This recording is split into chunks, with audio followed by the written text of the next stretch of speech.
Hello student, welcome to Arunava bio class. আজকে আমরা ecosystem বলে একটা চ্যাপ্টার শুরু করব। চলো, আমাদের এনইটি মেডিকেলের জন্য। এই ক্লাসটা কাদের জন্য সেটা আমি তোমাকে আগে বলি।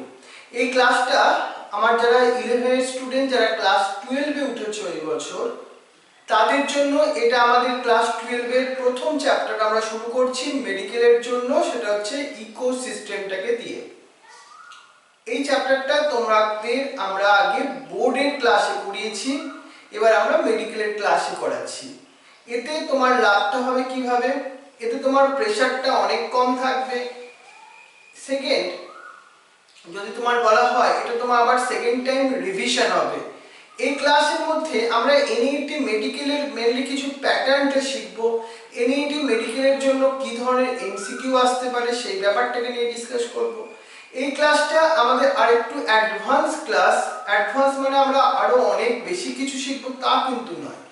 এই ক্লাসটা ইম্পর্টেন্ট মেডিকেলের আলটিমেটলি প্রসপেক্টিভ ভিউ থেকে কোনগুলো আমাদের বেশি দরকার, কোনগুলোকে আমাকে বেশি জোর দিতে হবে, সেইগুলোকে নিয়ে আমরা পড়বো এই এনইটি মেডিকেলের ইকোসিস্টেম। এই ক্লাসটা যারা 11 থেকে 12-এ উঠেছো তাদের জন্য। এছাড়াও যারা এই বছর 12-এর বোর্ড এক্সাম দিয়েছো, 12-এর বোর্ড এক্সাম দিয়েছো, তারাও এই ক্লাসটা কিন্তু অ্যাটেন্ড করবে। তাদের সিলেবাসের মধ্যে এই ক্লাসগুলো আমার এখনো চ্যাপ্টার বাকি আছে। প্ল্যানিং ওয়াইজ এপ্রিলে আমাদের চ্যাপ্টার শেষ হওয়ার কথা ছিল, মানে ক্লাস 12 যারা এই বছর এক্সাম দিয়েছো বোর্ড এক্সাম, তারাও এই ক্লাসটা কিন্তু অ্যাটেন্ড করছো। তার সঙ্গে সঙ্গে তোমাকে নেক্সট উইক আমরা মক টেস্ট নেব, যতখানি পড়াবো তার উপর বেস করে। এছাড়া যারা এই বছর রিপিটার স্টুডেন্ট, এক বছর রিপিট করে মেডিকেল এন্ট্রান্সের জন্য প্রিপারেশন করছো 2020-তে, যারা এক্সাম দেবে তারাও এই ক্লাসটা অ্যাটেন্ড করছো। এছাড়া যারা 2021-এ এক্সাম দিতে চলেছো রিপিটার্স হয়ে, যাদের একটা প্ল্যানিং অলরেডি করা হয়ে গেছে যে তারা একটা বছর, হয়তো তাদের অনেকের ক্ষেত্রে এক্সাম এখনো কমপ্লিট হয়নি, বাট আমাদের সময়টা যেহেতু খুব অল্প মেডিকেলের জন্য, সেই জন্য আমরা আগে থেকে প্রিপারেশন না করলে আমাদের সিলেবাসটা সঠিকভাবে কমপ্লিট হবে না। কারণ আমরা পুরো ইয়ারটা কেমনভাবে পড়াবো সেটা আমরা পুরো প্ল্যানিং মাফিক পড়াতে থাকবো। ক্লিয়ার তো? তাহলে 2021-এ যারা রিপিটার্স হয়ে এক্সাম দেবে মেডিকেলের জন্য, তাদের জন্য এই ক্লাসটা আমরা শুরু করছি আজকে ইকোসিস্টেমের মধ্যে দিয়ে। তাহলে নেক্সট উইকে আই থিংক যে টেস্টটা হবে খুব ইন্টারেস্টিং একটা টেস্ট হবে। দেখা যাক ওই এক্সামে কারা কারা তোমার ফুল মার্কস অ্যাটেন্ড করতে পারে, তাই তো? তাহলে চলো আজকে আমরা শুরু করি এনইটি মেডিকেলের জন্য ইকোসিস্টেম এই চ্যাপ্টারটা। এই চ্যাপ্টারটা আমরা প্রথমেই বলি এনসিইআরটির বই তোমাকে ভালো করে পড়তে হবে। যারা হয়তো নতুন ক্লাসে জয়েন করেছো তাদের জন্য বলবো এই চ্যাপ্টারটার জন্য শুধুমাত্র এনসিইআরটির বই, আর আমি যেভাবে তোমাকে পড়াচ্ছি এই ফরম্যাটে এনসিইআরটির বই দেখেই হোক, আদারওয়াইজ আমি যে ফরম্যাটটা দেখাচ্ছি সেইভাবে একটা স্কিম্যাটিক ওয়েতে ছোট নোট কিন্তু তৈরি করে তোমায় নিতে হবে। কারণ সব সময় কিন্তু এনসিইআরটির বই পড়াটা সম্ভব হয় না, বাট যদি তুমি সেটাকে স্কিম্যাটিক ওয়েতে লিখে রাখো তাহলে রিভিশন দিতে খুব তোমার সুবিধা হয়। চলো আজকে তাহলে আমরা ইকোসিস্টেম চ্যাপ্টারটাকে নিয়ে ডিসকাস করি। প্রথম আমাদের এমসিকিউ লেভেল যদি একটা কোশ্চেন দিয়ে শুরু করা যাক। ইকোসিস্টেমের ডেফিনেশনের উপর বেস করেই আসে হোয়াট আর দ্য ইকোসিস্টেম, এর উপর বেস করি আমাদের প্রথম এমসিকিউ। এই এমসিকিউ তে আমাদের জানতে হবে এমসিকিউ তে ইকোসিস্টেম বলতে তোমায় কি বোঝাতে চলেছে আমরা। ইকোসিস্টেম আলটিমেটলি একটা functioning unit of the nature. তাহলে এটাও একটা এমসিকিউ কোশ্চেন এলো, একটা নেচারের ফাংশনাল ইউনিট যার মাধ্যম দিয়ে একটা ইকোসিস্টেম ফাংশন করে অল দ্য ডিফারেন্ট টাইপস, সেটা কি? সেটাই হচ্ছে ইকোসিস্টেম। হতে পারে তোমার প্রথম অপশন। সেকেন্ড আর একটা এমসিকিউ কি হতে পারে? Living organism interact each other and also with the physical environment. তাহলে এখানে একটা ইকোসিস্টেমের মধ্যে ইন্টারঅ্যাকশন হয়। কাদের মধ্যে interaction? Living to living interaction. Suppose আমরা যদি বলি প্রোডিউসারের সঙ্গে কনজিউমারের যে ইন্টারঅ্যাকশন, দুটোই তো লিভিং থিংস হলো। এছাড়া আরেকটা ইন্টারঅ্যাকশন হয়, একটা producer carbon die oxide requirement লাগে ফটোসিনথেসিসের জন্য। So carbon die oxide and প্রোডিউসারের মধ্যেও একটা ইন্টারঅ্যাকশন হয়, সেটাও কিন্তু আসে ইকোসিস্টেমের মধ্যে। তাহলে ক্লিয়ার হলো আমাদের মেডিকেল লেভেলের প্রথম এমসিকিউ এর একটা স্টেটমেন্ট বেসিস কোশ্চেন। ইকোসিস্টেম আর অপশন এ দেওয়া যেতে পারে it is the functional unit of nature. Second অপশনে দেওয়া যেতে পারে it is the interaction between the living things. Third অপশনে দেওয়া যেতে পারে it is the interaction between living things and their physical environment. এই নিয়ে আমাদের শুরু হলো মেডিকেলের এনইটির প্রথম কোশ্চেনের পার্ট এমসিকিউ ধরনের। সেকেন্ড দেখি আমরা ইকোসিস্টেম, তার স্ট্রাকচার এন্ড ফাংশন। যদি ইকোসিস্টেমকে আমরা ক্লাসিফাই করি দ্যাট টাইম আমরা দেখব এর মধ্যে 3 টাইপের ইকোসিস্টেম হয়। কি কি সেগুলো? এদের মধ্যে টেরিস্ট্রিয়াল ইকোসিস্টেম আর অ্যাকোয়াটিক ইকোসিস্টেম এটা ন্যাচারাল ইকোসিস্টেমের মধ্যে আসে। কেন ন্যাচারাল? কারণ নেচার এই ইকোসিস্টেমগুলোকে তৈরি করেছে। On the other hand man made ecosystem, এটাকে আমরা বলবো আর্টিফিশিয়াল ইকোসিস্টেম, বিকজ এটা হিউম্যান বিংস ডেভেলপ করেছে দিস টাইপ অফ ইকোসিস্টেম। এবার দেখো ন্যাচারাল ইকোসিস্টেম, টেরিস্ট্রিয়াল ইকোসিস্টেম হলো। টেরিস্ট্রিয়াল মিন্স এটা ল্যান্ডের ইকোসিস্টেম, মানে এই ইকোসিস্টেমটা কার উপর বেস করে তৈরি হয়েছে? ল্যান্ডের উপর। তাহলে কি কি এক্সাম্পল হতে পারে টেরিস্ট্রিয়াল ইকোসিস্টেমের মধ্যে? হতে পারে ফরেস্ট, হতে পারে গ্রাসল্যান্ড, হতে পারে ডেজার্ট। এগুলোর মধ্যেও ইকোসিস্টেম কিন্তু ডিফার করছে। একটা ডেজার্টের ইকোসিস্টেমে যে লিভিং থিংস প্রেজেন্ট থাকবে সেটা কিন্তু গ্রাসল্যান্ডের ইকোসিস্টেমে সেই টাইপের অ্যানিমালস প্রেজেন্ট থাকবে না। সাপোজ তোমাকে যদি বলা হয় গ্রাসল্যান্ডে যে ইকোসিস্টেমে আমরা যদি একটা কাউকে দেখি, ডেজার্টের ইকোসিস্টেমে কি আমরা কাউকে দেখবো? দেখবো না। তাহলে অ্যানিমালের আলটিমেটলি তোমার হ্যাবিটেটস চেঞ্জ হচ্ছে। সো হ্যাবিটেটস চেঞ্জ হতেই তার পপুলেশনও অর্গানিজমের চেঞ্জ হয়ে যাচ্ছে। আর অ্যাকোয়াটিক ইকোসিস্টেম যার বেসটা হচ্ছে ওয়াটার, ওয়াটারের উপরই ওরা আলটিমেটলি সার্ভাইভ করে।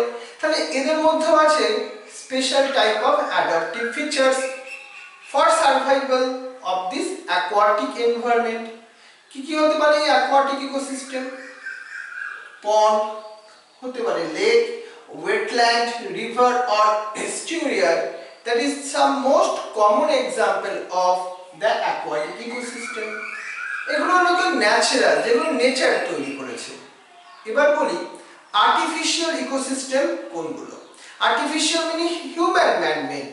যেমন তুমি একটা গ্রাসল্যান্ডের কথা ভাবো, মানে একটা ক্রপ ফিল্ড, একটা ফার্মার কি করেছে কাল্টিভেশন করার জন্য তার ফিল্ডে ক্রপ বসিয়েছে, রাইস ফিল্ডের ক্রপ ভাবো, সেটা তো human made, human man made. এটা তো ন্যাচারালি অটোমেটিক হয়নি। এটা ছাড়া আছে একটা তোমার অ্যাকোরিয়াম, বাড়িতেই আছে। এই অ্যাকোরিয়ামের মধ্যে তুমি ডিফারেন্ট টাইপ অফ ফিশ রেখেছো, different type of small plants রেখেছো। এখানে একটা ইকোসিস্টেম ডেভেলপ হয়েছে, বাট ন্যাচারাল নয়, ইট ইজ দ্য আর্টিফিশিয়াল ইকোসিস্টেম। এটার বেস করে আর একটা আমাদের মেডিকেল লেভেলের কোশ্চেন হতে পারে এটা, which one is the natural, which one is the artificial। এবার দেখো পয়েন্টের মধ্যে আসি আমরা। এই যে entire biosphere ultimately regard as a global ecosystem. ইকোসিস্টেমের না ছোট ছোট অনেক ধাপ আছে। তোমার বাড়িতে একটা ইকোসিস্টেম, তোমার পাড়ার একটা ইকোসিস্টেম, তোমার একটা ভিলেজের ইকোসিস্টেম আর টাউনের ইকোসিস্টেম, তোমার যে কান্ট্রিতে থাকো সেই কান্ট্রির একটা ইকোসিস্টেম, আর টোটাল আর্থের মধ্যে যে total living things and their interaction হয়, that is called the global ecosystem. এটাই হচ্ছে এন্টায়ার বায়োস্ফিয়ারকে নিয়ে। বায়োস্ফিয়ার মানে কি? Biosphere means where the living things are present in our earth. সেই যে এরিয়াটা, দ্যাট ইজ দ্য বায়োস্ফিয়ার। তাই তো? খুব ইজি। বাট দেখো ইকোসিস্টেমের মধ্যে সেটা গ্লোবাল হোক, তোমার বাড়ির ইকোসিস্টেমই হোক, আর তোমার পন্ডের ইকোসিস্টেম হোক, আর ডেজার্টের ইকোসিস্টেম হোক, সবার মধ্যেই দেখো প্রেজেন্ট থাকবে দুটো জিনিস। একটা হচ্ছে biotic substance, another one is the abiotic substance. Biotic means living substance, abiotic means non-living substance। আর এরা আলটিমেটলি প্রেজেন্ট থাকাটা ইম্পর্টেন্ট নয়। ইম্পর্টেন্টটা কি? ইম্পর্টেন্ট হচ্ছে তাদের দুজনের মধ্যে ইন্টারঅ্যাকশনটা কিভাবে হয়, তারা কেমন ভাবে ডিপেন্ডেন্ট টু ইচ আদার, তাদের মধ্যে কি ইন্টারলিঙ্ক আছে, সেইগুলোকে নিয়ে আমরা ডিসকাস করি এই ইকোসিস্টেমের মধ্যে। সেটা ভেরি ইন্টারেস্টিং, সেটা আমাদের জানা দরকার ইকোসিস্টেমটা। নেক্সট দেখো, আমরা যদি একটা ভার্টিক্যালি ডিস্ট্রিবিউট করেছি, কিভাবে আমরা ভার্টিক্যালি এখানে ডিফারেন্ট টাইপ অফ প্ল্যান্টস কে রেখেছি। একটা গ্রাউন্ড লেয়ারের কিছু প্ল্যান্টস, তারপরে সার্বস, তারপরে আরেকটু মনে করো হাইয়ার লেভেলে, তারপরে ক্যানোপিস কিছু ট্রিজ গুলো, আর একটা হচ্ছে তোমার ইমার্জেন্ট কিছু লেয়ার। আমরা তাহলে কি করছি, vertical distribution of the different species occupying the different levels in call the stratification. এই কনসেপ্টটা মেডিকেলের ভালো একটা টার্মস এলো। তাহলে আমরা কি বললাম, এটা কেমন আলটিমেটলি ডিস্ট্রিবিউশন হয়, একটা ভার্টিক্যাল ডিস্ট্রিবিউশন। বুঝতে পারছো, এইভাবে আমরা ভার্টিক্যাল ডিস্ট্রিবিউট করেছি।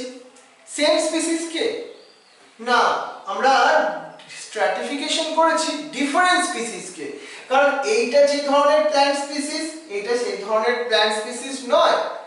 ডিফারেন্ট প্ল্যান্ট স্পিসিস কিন্তু স্ট্র্যাটিফিকেশনের ইম্পর্টেন্ট কনসেপ্ট।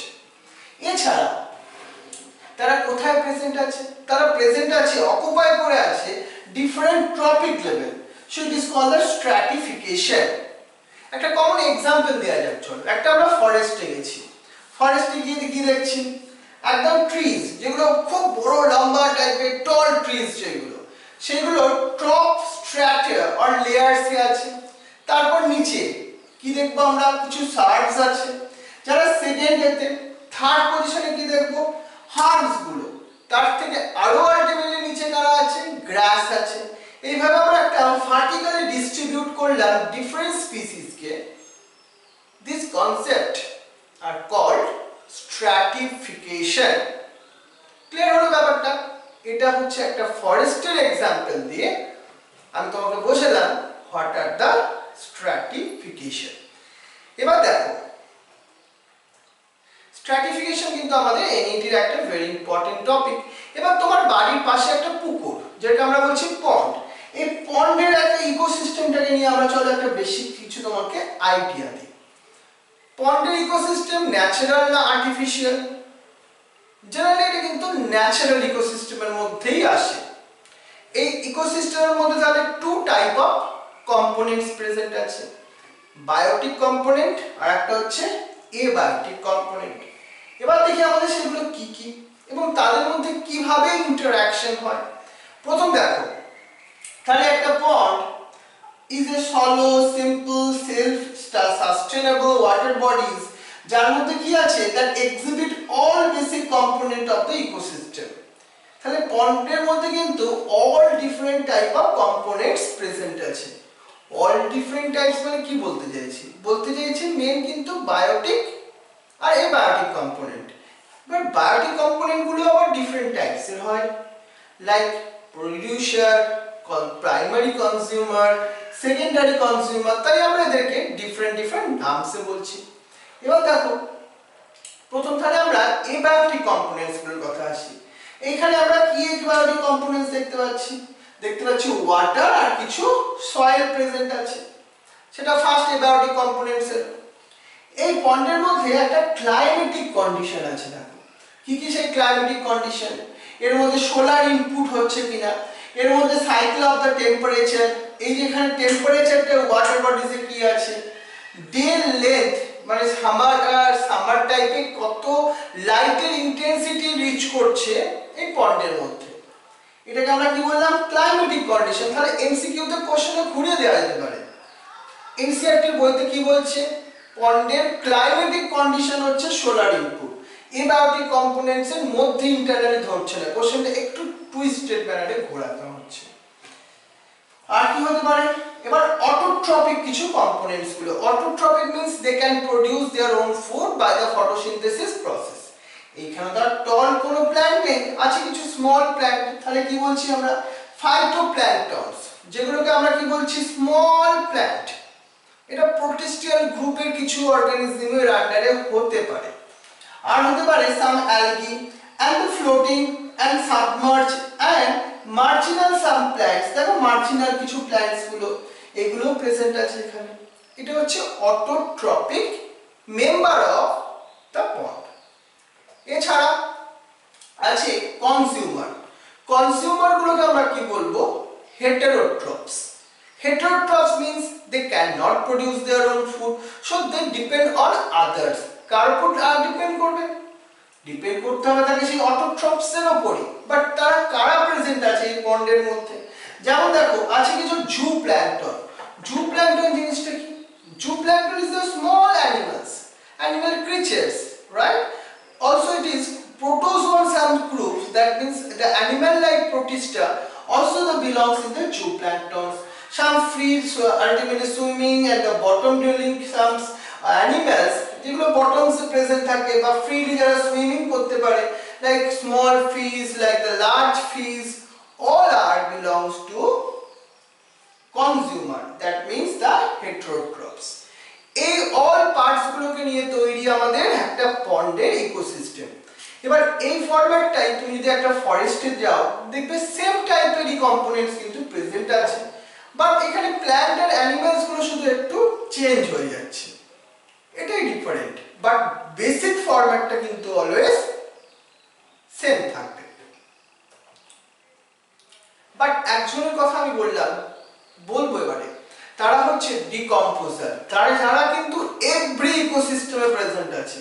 তুমি সেটা ফরেস্ট ইকোসিস্টেম ভাবো, তুমি সেটা ডেজার্ট ইকোসিস্টেম ভাবো, তুমি সেটা তোমার বাড়িতেই যে ইকোসিস্টেম সেখানে, এই মেম্বারটা সবার ক্ষেত্রে common, that is the decomposer. এই জন্যই বলি মাইক্রোবায়োলজি সাবজেক্টটা কত ইন্টারেস্টিং। দেখো ডক্টরদেরও পড়তে হয়, সবাইকে পড়তে হয়, আর আজকে সেই মাইক্রো অর্গানিজমই আমাদের সারা ওয়ার্ল্ডকে সেই নাস্তানাবুদ করে ছাড়ছে, বুঝতে পারছো? সবকিছুই মাইক্রো অর্গানিজমের থ্রু দিয়ে। আর এই সেই মাইক্রো অর্গানিজমদের নিয়েই তৈরি আমাদের ডিকম্পোজার, যার মধ্যে আছে ফাঙ্গি, আছে ব্যাকটেরিয়া, কিছু তোমার ফ্ল্যাজেলেটস, মানে ফ্ল্যাজেলা কন্টেনিং কিছু অর্গানিজম ওই প্রোটিস্টিয়াল গ্রুপের মধ্যেই হবে। তাহলে এরা হচ্ছে ডিকম্পোজার। যারা কি করে? যারা এই অ্যানিমাল আর প্ল্যান্ট গুলো যখন ডেড হয়ে যায় তাকে ডিগ্রেড করে আবার সিম্পলার ফর্মে সয়েলের মধ্যে মিক্স করে দেয়, so they are called decomposer. Clear হলো ব্যাপারটা? এই হচ্ছে একটা আমাদের পন্ডের ইকোসিস্টেম। এবার তোমাকে একটা জিনিস বলি, এই যে পন্ড perform all the function of the ecosystem such as, তাহলে এই পন্ড তুমি একটা ইকোসিস্টেম, তার আলটিমেটলি তার কিছু ফাংশন তো থাকতে হবে। কি সেই function? Number 1, conversion of inorganic or organic material using the solar radiant energy, the autotrophs। এই যে এখানে autotrophs প্রেজেন্ট আছে, তারা কি করছে? তারা carbon die oxide, water, Sunlight এগুলোকে ইউজ করে তারা কি তৈরি করছে? ফুড তৈরি করছে, মানে গ্লুকোজ তৈরি করতে পারছে। এটা তো তাহলে একটা ফাংশনই হলো, ফুড প্রোডাকশন, একটা যদি আমি দুটো ওয়ার্ডে বলতে চাই। এছাড়া consumption of the autotrophs by heterotrophs, এখানে ফুডের একটা ফুড চেইন চলছে। অটোট্রপস এর কারা ফুড হিসেবে টেক আপ করছে? হেটেরোট্রপসরা। এটাও তাহলে একটা পন্ডের ফাংশন, এই যে ফুড চেইন। আর কি? ডিকম্পোজিশন এন্ড মিনারেলাইজেশন, ব্যাপারটার মধ্যে ডিফারেন্স। ডিকম্পোজিশন মিন্স ডেড অর্গানিক ম্যাটারকে ভেঙে সিম্পলারে কনভার্সন। সিম্পলার মলিকিউলস গুলোকে থেকে যখন আমরা মিনারেলসে কনভার্সন করব, like calcium, like phosphorus, it is called mineralization. এটাও তো পন্ডের মধ্যে হয়। কারা করে? সেই কিছু ব্যাকটেরিয়ারা, কিছু ফাঙ্গিরা। এই হচ্ছে মোস্ট ইম্পর্টেন্ট পন্ডের ফাংশন অ্যাজ এ ইকোসিস্টেম। তাহলে এই ধরনের ফাংশন আমরা বলতেই পারি। ছোট ফরম্যাটে দিলাম আমাদের কি হতো? Autotrophic function, heterotrophic function and decomposing function. It is the 3 important function of a pond ecosystem. ব্যাপারটা বোঝা গেল তো? আমরা বোর্ড লেভেলে দেখো বেসিক ব্যাপারটা পড়বো সব সময়, আর মেডিকেল লেভেলে ব্যাপারটাকে ডিটেইলসে গিয়ে সেই খুঁচিয়ে ওখান থেকে কি এমসিকিউ গুলো আসতে পারে, একদম এনসিইআরটি বইটাকে সে গুলো আমরা খেয়ে নেবো এরকম ভাবে। এটাই আমাদের আসল উদ্দেশ্য হবে। এবার দেখি আমি, চলো এবার আমরা 4 বেসিক কম্পোনেন্টস অফ ইকোসিস্টেমের কথা বলি। প্রথম হচ্ছে প্রোডাক্টিভিটি, মোস্ট ইম্পর্টেন্ট। কি আরেকটা হচ্ছে কি ডিকম্পোজিশন, যেখানে সেই মাইক্রো অর্গানিজম, ব্যাকটেরিয়াদের, ফাঙ্গাসদের কথা বললাম। আর একটা হচ্ছে এনার্জি ফ্লো, এটা ইকোসিস্টেমের একটা ভেরি ইম্পর্টেন্ট রোল প্লে করে। উইদাউট এনার্জি কোনো অ্যানিমালস, কোনো প্ল্যান্টস, তার কোনো ইম্পর্টেন্সই নেই। বাট এনার্জিটা আলটিমেটলি সোর্স কে, সেই সান। আর এই ইকোসিস্টেমের থ্রু দিয়ে এনার্জিটা ফ্লো হতে থাকে from one organism to another organism. বুঝে গেছে ব্যাপারটা? আর একটা ইম্পর্টেন্স, ফোর বেসিক কম্পোনেন্টস এর মধ্যে নিউট্রিয়েন্ট সাইকেল। এখানে দেখো নিউট্রিয়েন্ট গুলো সাইক্লিক আকারে কন্টিনিউ হতে থাকে। কার্বন ডাই অক্সাইড ফর্মে কার্বন আছে এয়ার। আমাদের লাভ কি? আমরা কি করে পাবো কার্বন? আমাদের তো কার্বন দরকার অ্যাজ এ অ্যানিমালস। আমরা কি করে পাবো বলো তো? আমরা প্ল্যান্টের থ্রু পাবো। প্ল্যান্ট ওই কার্বন ডাই অক্সাইডের মধ্যে কার্বনটাকে ট্র্যাপ করতে পারে বাই দ্য ফটোসিনথেসিস প্রসেসের থ্রু দিয়ে। আমরা প্ল্যান্টকে যখন কনজিউম করব, সেই আলটিমেটলি কার্বনটা আমাদের হিউম্যান বডিতে চলে আসবে। মানে এখানে আবার আমরা যখন অ্যানিমালসটা ডেড হয়ে যাব, ডিকম্পোজাররা তাকে ব্রেকডাউন করে, ভাবো তোমার কিছু ফসিলস ফুয়েলসে কনভার্ট করে দিল, কোল তৈরি করলো। সেই কোলটাকে যখন আমরা বার্ন করলাম, কি হবে তখন? ও আবার CO2টা এনভায়রনমেন্টে ফিরে গেল। সো এইভাবে একটা সাইক্লিক আকারে CO2 কার্বনের একটা ব্যালেন্সিং চলে। শুধু কার্বন নয়, নাইট্রোজেন, ফসফরাস, প্রত্যেকটা মিনারেলসেরই একটা এই ধরনের নিউট্রিয়েন্ট সাইক্লিং নেচার আছে। আদারওয়াইজ কি হতো? আমাদের এনভায়রনমেন্টে এই মিনারেলস গুলোর অ্যাভেলেবিলিটি থাকতো না যদি না নিউট্রিয়েন্ট সাইক্লিং হতো। বাট এই নিউট্রিয়েন্ট সাইক্লিং গুলো কে করে? All member of the ecosystem.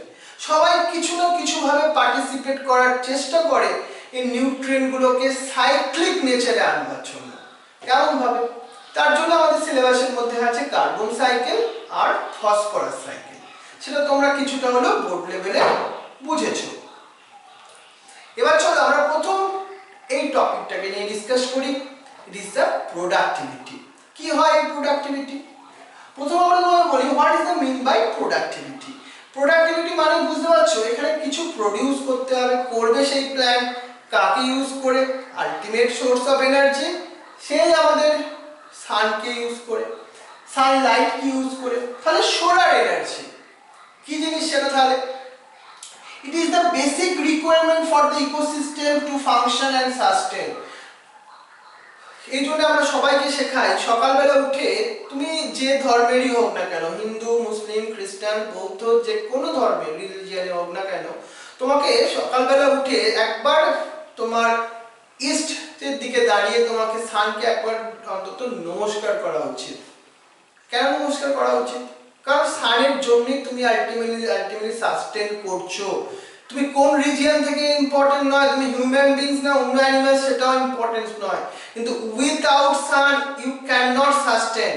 তাকে অন্তত একবার থ্যাংক ইউ তো জানানো উচিত। এই যে আমি তোমাকে কথা বলছি, এটাও ফর সানের জন্যই। আমি যে ফুড খেয়েছি, সেই ফুডের মধ্যে এনার্জিটাও এসছে সেই সান থেকে। এটা ভেরি একটা ইন্টারেস্টিং কনসেপ্ট। কিন্তু তাহলে সোলার এনার্জি, বুঝতেই পারছো basic requirement of this thing. এটাও একটা এমসিকিউ কোশ্চেন হতে পারে। এবার আমরা বলছি amount of biomass or organic matter produced per unit area over a time period of a plant during the photosynthesis is called the primary productivity. কোশ্চেনটা এবার কিভাবে আসছে এমসিকিউ তে ভালোভাবে দেখি।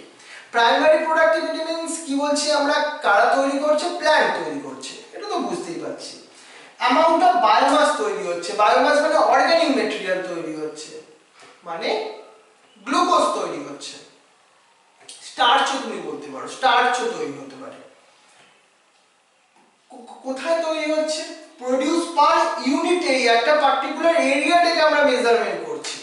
আর কি মেজার করছি? পার্টিকুলার একটা টাইমকে মেজার করছি। কত টাইমে পার্টিকুলার এরিয়ায় একটা প্ল্যান্ট কি ফুড প্রোডাকশন করলো, দ্যাট ইজ কল্ড।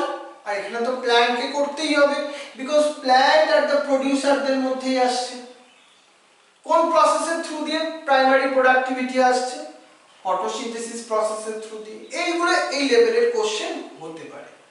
আর দেখি আমরা এটাকে আমরা এক্সপ্রেস করব কিভাবে।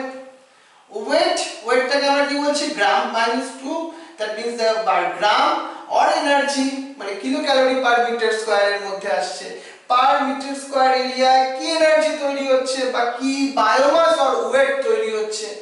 এইটা তাহলে আরেকটা এমসিকিউ টাইপের হতে পারে, প্রাইমারি প্রোডাক্টিভিটি এক্সপ্রেস এই ফরম্যাট দুটো দিয়ে আমরা both A and B question দিতে পারি। এছাড়াও দেখো রেট অফ বায়োমাস মানে কি রেটে, সব অনেকগুলো প্ল্যান্টকে আমরা ধরে নিয়েছি এ বি সি ডি, সবার মধ্যে কি সেম প্রোডাক্টিভিটি হচ্ছে? ডিফারেন্ট ট্রপিক্যাল রিজিয়ন সব প্ল্যান্টে কি সেম প্রোডাক্টিভিটি? তাহলে রেটটাকে যদি মেজারমেন্ট করতে হয় কেমন ভাবে করব? the rate of biomass production is called the productivity. It is ultimately expressed gram, ultimately আমরা কি গ্রামে সেই আলটিমেটলি তৈরি হলো ওয়েট পার ইয়ার, মানে একটা আলটিমেটলি এখানে টাইম ফ্রেমে বেঁধে দিলাম। এখানেও তাই, কিলো কেসিএল পার আলটিমেটলি মিটার স্কয়ার যেগুলো ছিল এর সঙ্গে একটা টাইম ফ্রেম ইয়ার বেঁধে দিলাম, মানে একটা ইয়ারে কতখানি কিলো ক্যালোরি এনার্জি তৈরি হলো বা বায়োমাস অর অর্গানিক ম্যাটেরিয়াল তৈরি হলো। যখনই সেটাকে একটা টাইম ফ্রেমে বেঁধে দিচ্ছি that time it is the রেটটাকেও কন্ট্রোল করতে পারছি। এবার আমরা দুটো ইম্পর্টেন্ট টার্মসের কথা আসি। জিপিপি মানে কি? মানে হচ্ছে গ্রস প্রাইমারি প্রোডাক্টিভিটি। এনপিপি মানে কি? Net primary productivity. এই দুটোর মধ্যে রিলেশনটাই কি বা ব্যাপারটাই কি? চলো এটাকে নিয়ে আমরা একটু ডিসকাশনের মধ্যে আসি। প্রথম বলি গ্রস প্রাইমারি প্রোডাক্টিভিটি। গ্রস কথাটার মানে হচ্ছে না টোটাল কত প্রডিউস হচ্ছে ফুড, কে তৈরি করছে? প্ল্যান্ট তৈরি করছে। তাহলে আমরা বলি it is the rate of production of organic matter during the photosynthesis. একটা প্ল্যান্টের ফটোসিনথেসিস চলাকালীন how much organic matter are produce, that is called gross primary production. এবার দেখো it is a considerable the amount of GPP is utilized by plants for respiration, but plant কি তো survive করতে হবে, প্ল্যান্টেরও তো এনার্জি দরকার, কোথা থেকে পাবে সে? যে ফটোসিনথেসিস প্রসেসে যে অর্গানিক ম্যাটেরিয়াল গ্লুকোজ তৈরি হলো সেটাকে ব্রেকডাউন করে পাবে, মানে যে টোটাল ফুড সে তৈরি করলো তার কিছুটা পার্সেন্টেজ সে নিজের জন্য ইউজ করতেই হবে তাকে, তারপর কিছুটা পড়ে থাকবে, that is called NPP. It is the available biomass for the consumption to heterotrophs. এবার একটা অ্যানিমালস ওই প্ল্যান্টটাকে হয়তো ফুড হিসাবে খেতে হয়েছে, ও কতখানি প্রোডাকশন পাবে প্ল্যান্ট টোটাল যে তৈরি করেছিল তার থেকে নিজের জন্য যে ইউজ করেছে সে রেসপিরেশনের জন্য, তারপর যে পার্টটা পড়ে আছে সেটাকে আমরা কি বলছি? NPP, net primary productivity. কেমন ভাবে বলছি? It is the available biomass for the consumption to heterotrophs. Heterotrophs মানে দুটো টাইপ হতে পারে, হার্বিভোরস আর একটা decomposer. So NPP is the gross primary productivity minus respiratory loss. মানে আমরা জিপিপি থেকে যদি মাইনাস আর করে দিই কি পেয়ে যাব? এনপিপি মানে নেট প্রাইমারি প্রোডাক্টিভিটি। এই রেশিওটা আমরা ভাবতেই পারি, এখান থেকে কিছু ম্যাথমেটিক্যাল এক্সপ্লেনেশনও আসতে পারে, বাট ইজি ফর্মে। এবার আমরা প্রাইমারি প্রোডাক্টিভিটি বুঝলাম, এবার চলো আমরা সেকেন্ডারি প্রোডাক্টিভিটির মাঝে আসি। সেকেন্ডারি প্রোডাক্টিভিটি কাদের মধ্যে বলছি? It is the rate of formation of new organic matter by the consumer. আমাদের হিউম্যান বডিতে আমরা যখন কোনো প্ল্যান্ট মেটেরিয়াল খাই বা যাই কিছুই খাই না কেন, আমাদের বডিতেও কিছু নিউ সাবস্টেন্স ফর্মেশন হয় ডিফারেন্ট কেমিক্যাল রিঅ্যাকশনের থ্রু দিয়ে, that is called secondary productivity. তাহলে প্রাইমারি প্রোডাক্টিভিটি কার মধ্যে হচ্ছে? প্ল্যান্টের মধ্যে। আর সেকেন্ডারি প্রোডাক্টিভিটি কার মধ্যে হচ্ছে তোমার কনজিউমারের মধ্যে। প্রাইমারি যে productivity varies in the different ecosystem because it is depends on, এই যে বলছি প্রাইমারি প্রোডাক্টিভিটি সব প্ল্যান্ট সব এরিয়ায় কিন্তু সেম নয়। কেন সেম নয়? আবার একটা খুব ভালো এমসিকিউ এর পজিশন আসছে। So it is depends on number 1 the plant species ইনহেবিটিং the particular area, কোন ধরনের প্ল্যান্ট আছে। একটা ম্যাঙ্গো ট্রি আর একটা তোমার স্মল হার্বস গ্রাস বা ঘাসের ভাবো, তার দুজনের প্রোডাক্টিভিটি সেম হবে না কখনো। আর কি হতে পারে, এনভায়রনমেন্টাল ফ্যাক্টর, কি ধরনের টেম্পারেচার, কি ধরনের সানলাইটের ইন্টেন্সিটি, এগুলো একটা ইম্পর্টেন্ট ফ্যাক্টর। এটা কিন্তু ভালো একটা এমসিকিউ এর পার্ট আসছে, কিন্তু এটা খুব ভালোভাবে কিন্তু নোট ডাউন করবে। অ্যাভেলেবিলিটি অফ নিউট্রিয়েন্ট, সয়েলের মধ্যে all the nitrogen, phosphorus, magnesium এগুলো কি রেটে প্রেজেন্ট আছে, কি ধরনের অ্যাভেলেবিলিটি আছে তার উপরে ডিপেন্ড করছে। আর দেখো photosynthetic capacity of the plant, all প্ল্যান্টের ফটোসিনথেটিক ক্যাপাসিটি সেম নয়, তাহলে ইট is the most important some factors which is depend the primary productivity। এটা কিন্তু আমরা প্রাইমারি প্রোডাক্টিভিটির কথা বললাম, সেকেন্ডারি প্রোডাক্টিভিটি বললাম না। ক্লিয়ার হলো ব্যাপারটা? চলো এবার আমরা বলি, এটা একটা ভালো ইনফরমেশন বাট এনইটির জন্য ইম্পর্টেন্ট। কি সেটা? annual net primary productivity in the whole biosphere about কত 170 billion ton, that is a dry weight of organic matter। এটা খুব ভালো কোশ্চেন এমসিকিউ এর জন্য। এটা আমরা কি বলছি, গ্লোবাল বায়োস্ফিয়ারের টোটাল নেট প্রাইমারি প্রোডাক্টিভিটিটা কত? 170 বিলিয়ন টনস। এটা কিন্তু মাথায় রাখবো আমরা। অ্যানুয়াল, অ্যানুয়াল মানে কি? ইয়ারলি, তাই তো? ওকে। On this, ultimately দেখো, despite the occupying about 70% of the surface, the productivity of the ocean is only the 55 billions। But এদের মধ্যে ভালো করে বোঝো, আমাদের এই যে আর্থের মধ্যে ম্যাক্সিমামটাই কিন্তু ওয়াটার বডিজ, ল্যান্ড কিন্তু বেশি নেই। সেজন্য বলছি, of this, despite the occupying about 70% of the surface, the productivity of the ocean is only 55 billion tons। 170 এর মধ্যে 55 বিলিয়ন টনস হচ্ছে অনলি। কেন বলতো এটা হচ্ছে? কেন বেশি হচ্ছে না? আরো তো বেশি হওয়া উচিত ছিল। কারণ একটা ওশেনের বটমে কিন্তু সানলাইট রিচ করে না, ওখানে প্ল্যান্ট থাকলে ওখানে কিন্তু প্রোডাক্টিভিটি হওয়া পসিবল নয়, ওখানকার টেম্পারেচার ডিফারেন্ট, রাইট? সো এটা আলটিমেটলি ডিফার করছে। এবার তোমাকে একটা ভেরি ইম্পর্টেন্ট টপিক নিয়ে ডিসকাস করি, চলো। ইট is the decomposition. Already we discuss that decomposition মানেটা কি, আবার একবার বলি চলো। ডিকম্পোজিশন থেকে আমাদের একটা এমসিকিউ লেভেলের ডেফিনেশন বেস কোশ্চেন আসতে পারে।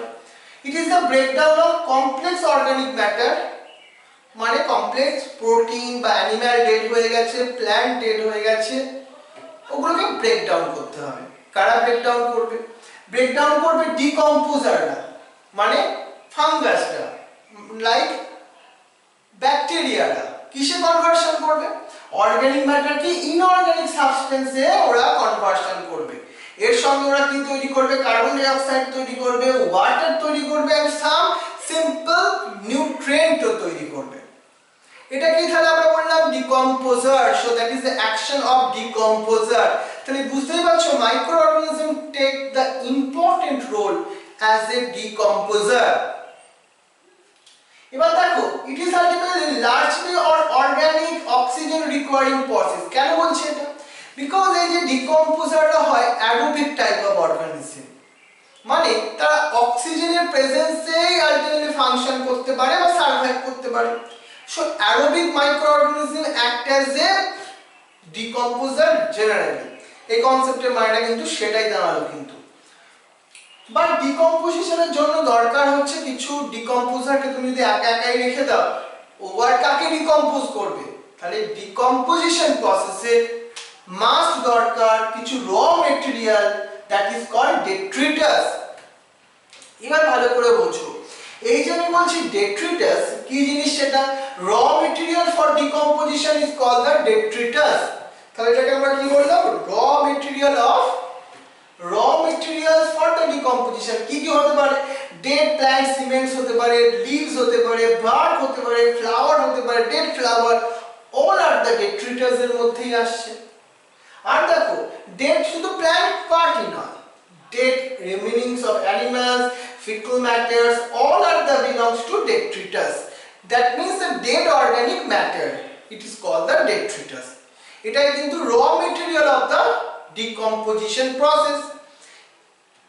এবার আমরা কয়েকটা স্টেপস নিয়ে কথা বলি। ডিকম্পোজিশন প্রসেসটা 1 2 3 4 5 এই 5টা স্টেপে ডিভাইড করা আছে। কি কি সেটা? Fragmentation, leaching, catabolism, humification and mineralization. কি হয় এই প্রসেসগুলোতে, বা এখান থেকে কি বা এমসিকিউ আসছে, চলো এবার দেখি একটা একটা করে। প্রথমটাকে আমি বলি, সেটা হচ্ছে তোমার ফ্র্যাগমেন্টেশন প্রসেস। ফ্র্যাগমেন্টেশন মানে বুঝতে পারছো, ফ্র্যাগমেন্ট করে দেওয়া, ছোট ছোট টুকরো টুকরো করে দেওয়া, মানে breakdown of detritus into the smaller particles by the detrivores. detrivores একটা নতুন কনসেপ্ট এলো। detrivoresরা কি করে? তারা ফ্র্যাগমেন্টেশনে ইনভলভ হয়। কারা detrivores? এক্সাম্পল বলো। তখন আমরা বলবো like earthworm. Earthworm act as a detrivores, not the decomposer. Clear ব্যাপারটা বুঝতে পারছো তো? এরা কি করছে? ফ্র্যাগমেন্টেশন করে দিচ্ছে, স্মল পার্টগুলোকে ছোট ছোট পার্টিকেলসে, ছোট ছোট পার্টসে ভেঙে দিচ্ছে। তারপরে স্টেপ, এটাকে আমরা বলছি লিচিং। লিচিং এ কি হয়? Water soluble inorganic nutrient go down into the soil horizon and participate as a unavailable salt. এখান থেকে দেখো প্রথমে এটা ভেঙে টুকরো টুকরো হয়ে গেল, ফ্র্যাগমেন্ট হয়ে গেল, ফ্র্যাগমেন্টেশন। এবার হবে এরপরে বৃষ্টি হতে থাকলো, রেন হতে থাকলো। ওয়াটারের মধ্যে যেগুলো সলিউবল ইনঅর্গানিক ম্যাটেরিয়াল, এগুলো লিচ করে কোথায় এসে গেল? সয়েল হরাইজনের মধ্যে। That is called leaching process. এবার আসবো ক্যাটাবলিজম। এবার সয়েলের মধ্যে, সয়েল হরাইজনের মধ্যে তাহলে কি হয়ে গেছে? কিছু ম্যাটেরিয়াল গুলো এসে মিক্স হয়ে গেছে, ওয়াটার সলিউবল ম্যাটেরিয়ালস গুলো। এবার কিছু ব্যাকটেরিয়া রোল প্লে করতে আসবে। Degradation of detritus into the simple inorganic substance by bacteria and fungal activities of enzyme. এবার আসবো ব্যাকটেরিয়া বা ফাঙ্গাসের রোল। ওরা কি করছে? ক্যাটাবলিজম করছে। ক্যাটাবলিজম করছে কার থ্রু দিয়ে? এনজাইমের থ্রু দিয়ে করে ওটাকে আরো সিম্পলার আর ইনঅর্গানিক ম্যাটেরিয়ালস ওরা ব্রেকডাউন করে দিতে পারছে। এখনই শেষ নয়। The above three ultimately process occur ultimately simultaneously. একটার পর একটা এই প্রসেসগুলো হতে থাকে। প্রথম ফ্র্যাগমেন্টেশন, নেক্সট লিচিং, তারপর ক্যাটাবলিজম। তারপর দেখো আমরা আসবো হিউমিফিকেশন। এখানটা ভালো একটা question. Humification means accumulation of humus, মানে হিউমাস তৈরি হচ্ছে। বাট হিউমাস জিনিসটা কি? এটা নিয়ে আমাদের এমসিকিউ এর কোশ্চেন। এটা হচ্ছে ডার্ক অ্যামরফাস সাবস্টেন্স, মানে এটা কিন্তু হিউমাসটা resistance to microbial action. All microbes কিন্তু হিউমাসকে ব্রেকডাউন করতে পারে না। So humus is resistance to microbial action and so decomposes very slowly. Very few microorganisms in there in our environment which can break the humus. Only few microbes or the decomposers, not all. So it is very slow process. Another very important characteristic features of the humification, because it is ultimately resistance in the microbial activities. Second one, being ultimately colloidal in nature, another important characteristic features of the humus. This is a very start point, very important point. So colloidal in nature and it serves as a reservoir of the nutrient, but humus contains lot of nutrients. Last important step, that is the mineralization. In that particular step, what is happening? Now it is the release the inorganic nutrient due to the degradation of the humus. এবার humus কে degrade করার পালা কে করবে? কিছু few micro organism গুলো করে ওরা কি করবে? সেটাকে সয়েলের মধ্যে মিক্স আপ করে দেবে। তাহলে আলটিমেটলি ডেড অর্গানিক ম্যাটেরিয়ালের মধ্যে, ডেট্রিটাসের মধ্যে যে ইনঅর্গানিক ম্যাটেরিয়াল ছিল সেটা এখন কনভার্সন হয়ে সয়েলে চলে এলো। নেক্সট টাইম প্ল্যান্ট এটা কিন্তু টেক আপ করে নিতে পারবে। এই টোটাল প্রসেসটাকে আমরা বললাম ডিকম্পোজিশন। এই স্টেপ দিয়ে কোশ্চেন আসতে পারে, ইন্টারনাল পার্ট থেকেও কোশ্চেন আসতে পারে। এনসিইআরটি এর পরে একটা সুন্দর ছবি আছে, দেখবে ছবিটা একটু তোমার বোঝায়। একটা প্ল্যান্ট দেখতে পাচ্ছি, a tree grow in the soil. Tree থেকে কি পড়েছে? লিফটা পড়ে গেছে। So a green leaf falls to the ground. তারপর কি হবে? Some are ultimately eaten by insect and other animals. Nutrients and energy enter into the food web. তারপর দেখো এই আর্থওয়ার্ম এসে সেটাকে টেক আপ করলো। এবার আর্থওয়ার্ম এসে সেটাকে টেক আপ করে নিয়েছে, এখান থেকে দুটো ঘটনা ঘটতে পারে।